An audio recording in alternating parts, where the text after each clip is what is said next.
రాజకీయాలు ఎన్నైనా ఉండని మళ్ళీ కొట్లాడుకుందాం, చాలా వివరాలు మాట్లాడుకుందాం, మాకేం అభ్యంతరం లేదు. రాజకీయపరమైన చర్చ కావాలంటే ఆల్రెడీ 31 తారీఖు వరకు బడ్జెట్ ఆమోదానికి చర్చ అంటే లేదు, కొనసాగించాలంటే 1-2 తారీఖు వరకు కూడా చర్చలు చేయాలని తమ అనుమతితోని మా లెజిస్లేటివ్ అఫైర్స్ మినిస్టర్ ఈరోజు చర్చకు అవకాశం ఇచ్చినాం. అధ్యక్ష, చర్చలో పాల్గొనండి, ఇష్యూ బేస్డ్ డిబేట్ చేయండి, ఏ ఇష్యూను ఆ ఇష్యూను ప్రత్యేకంగా చూడండి. మీరు ఎందుకు రాజకీయంగా కలగాపులగం చేసి రాజకీయ ప్రయోజనం తప్ప ఇంకో ప్రయోజనమే లేనట్టుగా ఈ సమాజాన్ని తప్పుదో పట్టించే విధంగా ఎందుకు వ్యవహరిస్తున్నారు, ఎందుకు ప్రవర్తిస్తున్నారో నాకైతే అర్థం కాలేదు. అధ్యక్ష, మేము బాధ్యతాయుతంగా ఒక బాధ్యత నెరవేర్చాలి, ఒక గురుతరమైన బాధ్యత తెలంగాణ లక్షలాది నిరుద్యోగ యువకులు ఇవాళ మా మీద పెట్టినారు. ఈ బాధ్యత నెరవేర్చాలని రోజుకు 18 గంటలు కష్టపడి ప్రపంచంతో పోటీపడి సాంకేతిక నైపుణ్యాన్ని పెంచి నిరుద్యోగ యువకులకు ఉద్యోగ అవకాశాలు కల్పించాలని పట్టుదలతో మేము ముందుకెళ్తున్నాం. అధ్యక్ష, ఇవాళ పేపర్లలో రోజు చూస్తున్నారు కదా అధ్యక్ష, ఇంజనీరింగ్ చదువుకునే పిల్లలు గంజాయి సరఫరా చేసి దొరికిరు అధ్యక్ష, డాక్టర్లు చదువుకునే పిల్లలు గంజాయి సేవిస్తూ గంజాయి కొనుగోలు చేస్తూ ఇవాళ దొరికింది అధ్యక్ష.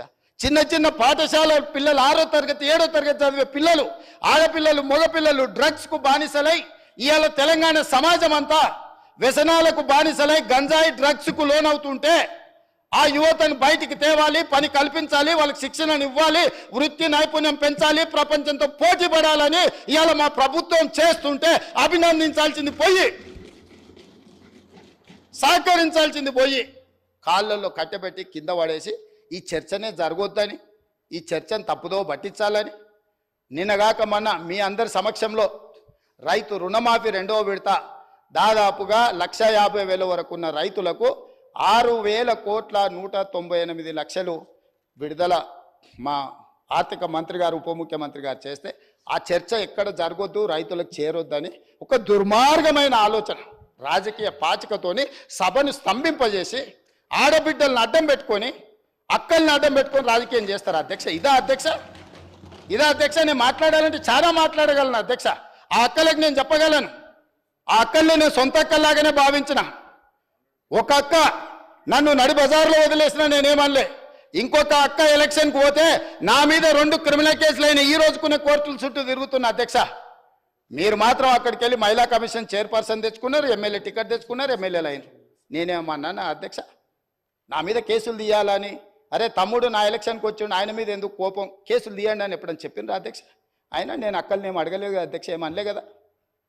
అక్కలుగానే భావించిన, సొంత అక్కలే అని నేను భావిస్తున్నా అని చెప్పిన అధ్యక్ష. నా కుటుంబ సభ్యురాలు సీతక్క అని చెప్పిన. ఎంత అవమానకరంగా మాట్లాడిండ్రు అధ్యక్ష సీతక్క పట్ల. ఇవాళ సోషల్ మీడియాలో ఒక వీడియో పెట్టిర్రు అధ్యక్ష, నేను అది చూపిస్తే సభ గౌరవం తగ్గుతుంది కాబట్టి చూపించట్లేదు.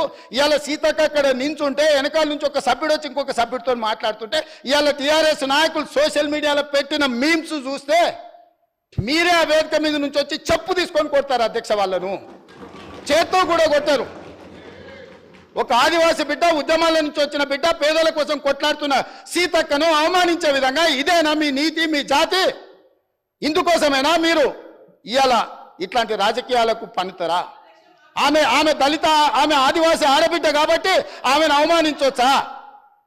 ఇవాళనే అక్కలకు చెప్పదలుచుకున్న ఈ వేదిక మీద నుంచి, అక్క ఎవరి ఉచ్చులో పడి మీరు తప్పుదో పడుతుండ్రో వాళ్ళని నమ్ముకున్న సొంత చెల్లెలు తిహార్ జైల్లో ఉన్నది. అక్క సొంత చెల్లెలు తిహార్ జైల్లో ఉంది అధ్యక్ష. సొంత చెల్లెల్ని తిహార్ జైల్లో పెట్టి ఢిల్లీకి వెళ్ళి మమ్మల్ని లోపలేకు, మా చెల్లెలు కావాలంటే ఇంకో ఏడాది లోపల పెట్టని వేరే సారాలు చేసుకున్న నీచుల అధ్యక్ష వాళ్ళు. వాళ్ళ గురించి ఏందక్క మీరు మాట్లాడేది? ఈ అక్కల కోసం కొట్లాడింది నేను అధ్యక్ష, వాళ్ళు కాదు.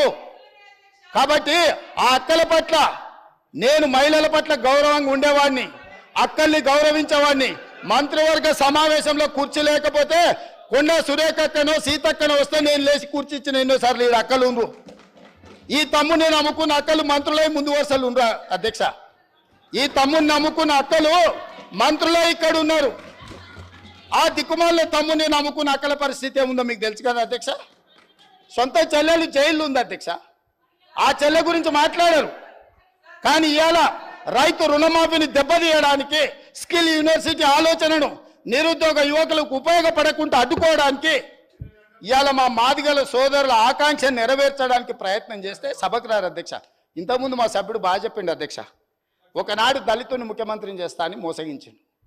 ఉప ముఖ్యమంత్రి ఇచ్చి బర్తరఫ్ చేసిండు.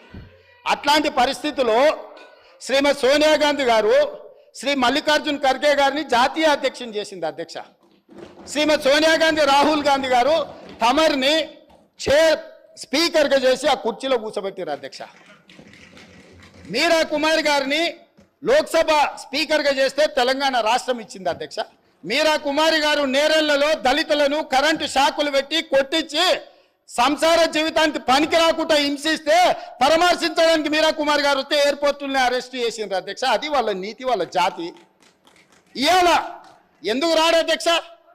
మిమ్మల్ని సోనియా గాంధీ గారు, మల్లికార్జున్ ఖర్గే గారు, రాహుల్ గాంధీ గారు స్పీకర్ చేసి అధ్యక్ష స్థానంలో కూర్చోబెడితే మీరు అక్కడ కూర్చుంటే అక్కడ కింద కూర్చోవలసి వస్తుందని మీ ముందల కింద కూర్చోకూడదు అని ఇవాళ సభకు వస్తలేడు అధ్యక్ష. ఏ దళితునైతే ముఖ్యమంత్రిని చేస్తాను దళితులను మోసగించిండో, ఏ దళితుని ఉప ముఖ్యమంత్రిగా చేసి అకారణంగా బర్తరఫ్ చేసిండో, ఇవాళ వాళ్ళని అవమానించిన చంద్రశేఖరరావు మైకులో మాట్లాడాలంటే ఒక దళిత బిడ్డను లేచి అధ్యక్ష నాకు మైక్ ఇవ్వు అని అడుక్కునే పరిస్థితి కాంగ్రెస్ తీసుకొచ్చింది అధ్యక్ష. అది కాంగ్రెస్ గురించి మాట్లాడే అర్హత మీకెక్కడుందని నేను అడుగుతున్నా. కాంగ్రెస్ గురించి మాట్లాడే నీతి, జాతి, సింగిల్ విండో డైరెక్టర్ పోస్టు చంద్రశేఖరరావుకి ఎవరిచ్చారు అధ్యక్ష? కాంగ్రెస్ పార్టీ ఇచ్చింది. కాంగ్రెస్ సింగిల్ విండో డైరెక్టర్ ఇస్తే ఓడిపోయింది అధ్యక్ష. ఓడిపోయినా కూడా సింగిల్ విండో చైర్మన్ చేసిన మదన్ మోహన్ గారు. కాంగ్రెస్ రాజకీయ జీవితం పెట్టిందే వాళ్ళ కాంగ్రెస్. హరీష్ రావు గారు ఏముండే అధ్యక్ష? వార్డు మెంబర్ ఉండేనా? మీరున్నారు కదా ఆ రోజు ఎమ్మెల్యేగా. ఎమ్మెల్యే వార్డు మెంబర్ లేని హరీష్ రావును రాష్ట్ర మంత్రిగా చేసింది రాజశేఖర రెడ్డి కాంగ్రెస్ పార్టీ కాదా అధ్యక్ష? ఇంతకంటే హీనమైన చరిత్ర ఎవరికైనా ఉంటుందా అధ్యక్ష? ఇన్ని విషయాలు ఉన్నా మేము ఇక్కడ ప్రస్తావించదలుచుకోలేదు అధ్యక్ష. అవన్నీ ఎందుకనంటే గొప్ప లక్ష్యంతో స్కిల్ యూనివర్సిటీ తీసుకొచ్చినాం, గొప్ప లక్ష్యంతో మాదిగా ఉపకళాలు వర్గీకరణ కోసం మేము ముందుకు వచ్చినాం. గొప్ప లక్ష్యంతో రైతు రుణమాఫీ చేసి రైతులను ఆదుకొని రుణ విముక్తులను చేసి తలెత్తుకొని ఆత్మగౌరవంతో రైతులు తిరిగే విధంగా ఇవాళ ముందుకు తీసుకెళ్లాలి రైతులను మేము వస్తే, వచ్చిన కాడి నుంచి మైక్ ఇస్తేనేమో శాపనార్థాలు, మైక్ ఇవ్వకపోతేనేమో పోడియంలా మొత్తం సమయం తీయండి అధ్యక్ష. ఎన్ని గంటలు మాట్లాడినరో మీరు చూడండి అధ్యక్ష. ఎందుకు నడిపినరు అధ్యక్ష? మీరు అర్ధరాత్రి వరకు 3:30 వరకు వాళ్ళకి మైకి ఎన్నికనే కదా అధ్యక్ష. ఇది మీ గొప్పతనం కాదా? గతంలో బడ్జెట్తో పాటు గ్రాంట్స్ కానీ డిమాండ్స్ కానీ గిలిటన్ చేసి పాస్ చేసుకొని పోలేదా అధ్యక్ష? 5 సంవత్సరాలు నేను ఎమ్మెల్యేగా ఉంటే ఏ ఒక్కరోజు అక్కడ నిలబడనియలేదు అధ్యక్ష. లోపలికి వచ్చినప్పుడే మార్షల్స్ని పెట్టి గొర్రెలు నీడ్చినట్టు ఈడ్చి బజార్లో పడేసిండు అధ్యక్ష. మా సోదరుడు కోమటిరెడ్డి వెంకటరెడ్డి గారిని, మా మిత్రుడు సంపత్ కుమార్ గారిని శాసనసభ సభ్యత్వాలు రద్దు చేసి అన్యాయంగా చేయని శిక్షకు వాళ్ళను ఉరేసిండ్రు అధ్యక్ష. మేము అట్లా ప్రవర్తించినామా అధ్యక్ష? వాళ్ళు ఎంతసేపు అడిగితే అంతసేపు ధర్నా చేయనిచ్చినాం, అడిగి మాట్లాడినంతసేపు మైక్ ఇచ్చినాం, మంచి పనులకు సహకరించమని అడిగినాం. కాబట్టి ఇప్పటికైనా అధ్యక్ష పెద్ద మనసు చేసుకొని అక్కలిక్కడ ఉన్నారు. ఇవాళ నిరుద్యోగ యువకులు మీ తమ్ముళ్ళు, మీ పిల్లలు. కాబట్టి ఇప్పటికైనా ఇట్లా నిలబడి నిరసన తెలుపుడు కాదు. ఇట్లా నిలబడి నిరసన తెలపడం వల్ల అక్క మీకు మంచి పేరు రాదు. చెడ్డోని 10 ఇచ్చి వదిలించుకోవాలి, మంచోని 10 ఇచ్చి సావాసం చేయాలంటారు. అట్లాంటి వాళ్ళ సావాసం పనికిరాదు అక్క. నేను ఇప్పటికి కూడా చెప్తున్నా, మీరు బయట వాళ్ళు కాదు, మీరు మా అక్కలు, మా కుటుంబ సభ్యులు. మీ మంచి కోసం చెప్తున్నా, అక్కల క్షేమం కోరుకునే తమ్ముడుగా నేను చెప్తున్నా. నేను సమాజాన్ని చాలా చూసిన, చాలా కింది నుంచి వచ్చిన, గ్రామీణ ప్రాంతం నుంచి వచ్చిన, ఉమ్మడి కుటుంబం నుంచి వచ్చిన, నాకు అక్క చెల్లెళ్ళు అక్కలను అవమానించేంత నీచమైన జాతి నాది కాదు అధ్యక్ష.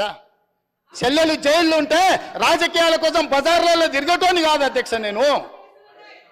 అందుకే అక్కలతో పాటు వాళ్ళకు కూడా నేను విజ్ఞప్తి చేస్తున్నా, రైతు రుణమాఫీని అభినందించండి, మాదిగల వర్గీకరణకు సహకరించండి, ఆర్డినెన్స్ తీసుకొస్తాం అవసరమైతే, లేకపోతే ప్రత్యేక శాసనసభ సమావేశాలు పెట్టి సుప్రీంకోర్టు ఇచ్చిన జడ్జిమెంటును, ఇప్పుడు ఇచ్చిన నోటిఫికేషన్లలో కూడా మా మాదిగ బిడ్డలకు వర్గీకరణ ప్రకారం వాళ్ళకు రిజర్వేషన్లు అమలు చేయడానికి అవసరమైతే తమరి అనుమతి తీసుకొని మా మంత్రుల సహకారం తీసుకొని ప్రత్యేక సమావేశాలు పెట్టి మాదిగ సోదరులను ఆదుకుంటాం అధ్యక్ష. ఏండ్ల కొద్ది దశాబ్దాల కొద్ది నిరీక్షించారు అధ్యక్ష. ఇవాళ వాళ్ళకి ఎంత మంచి సంతోషకరమైన పండుగ రోజు అధ్యక్ష. వాళ్ళ కళ్ళల్లో ఆనందం మనం 10 నిమిషాలు కూడా చూడలేమా అధ్యక్ష? ఎన్ని తరాలు వాళ్ళు నిరీక్షించారు ఈ రోజు కోసము. ఇవాళ ఇన్ని తరాలు నిరీక్షించి వచ్చిన ఒక మంచి అవకాశం వాళ్ళు పండుగ చేసుకునే సందర్భంలో మనం వాళ్ళకి సహకరించాలి కదా అధ్యక్ష. దేవతలు యజ్ఞాలు చేస్తుంటే రాక్షసులు భంగం కలగనికి వచ్చిర్రట. ఇవాళ సుప్రీంకోర్టు మేము మంచి అడ్వకేట్లను పెట్టి వాదించిపిచ్చి మేము ఇవాళ జడ్జిమెంట్ తీసుకొచ్చాం. దామోదర రాజనరసింహ గారు ఇక్కడనే ఉన్నారు. వారిని పిలిచి అడ్వకేట్ జనరల్ని పిలిచి 4 గంటలు నేను సమీక్షించి ఇది నిర్లక్ష్యం చేయడానికి వీలు లేదు,